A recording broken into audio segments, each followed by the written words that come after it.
हमने सीक्वेंसेस को डिस्कस किया, आइए उसकी टाइप डिस्कस करते हैं। हमारे पास क्या है, अर्थमेटिक प्रोग्रेशन। प्रोग्रेशन या सीक्वेंस एक ही बात है, हमने पहले ही डिस्कस कर लिया था कि सीक्वेंस का दूसरा नाम प्रोग्रेशन है। तो अर्थमेटिक प्रोग्रेशन बच्चों क्या होती है, आइए डिस्कस करते हैं।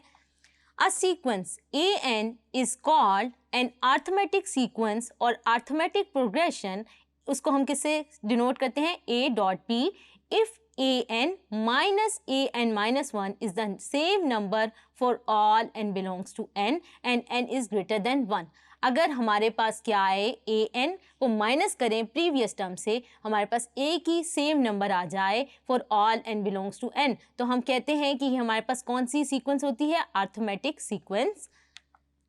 जैसे कि आप एग्जांपल में देख सकते हैं, अगर हमारे पास एक सीक्वेंस लिखी गई है 2, 8, 14, 20, 26 अप टू सो ऑन, तो आप देखें 8 माइनस 2 इज 6, यानी हमने क्या करना है, हर प्रीवियस टर्म में से माइनस करना है।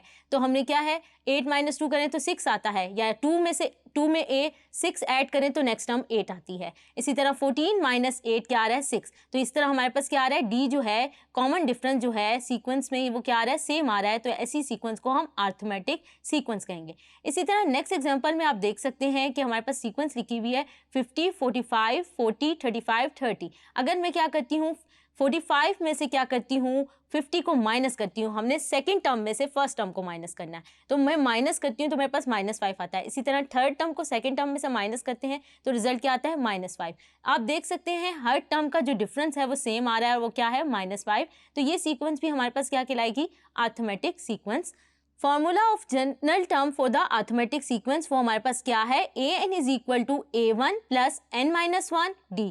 ये फार्मूला जो है बहुत इंपॉर्टेंट है, आप लोगों को ये फार्मूला याद होना चाहिए। यहाँ पर an क्या है, हमारे पास nth टर्म है, a1 जो है फर्स्ट टर्म है, n जो है total number of terms in the sequence, और d जो है वो हमारे पास कॉमन डिफरेंस है। होप सो आपको ये समझ आया होगा। Thank you.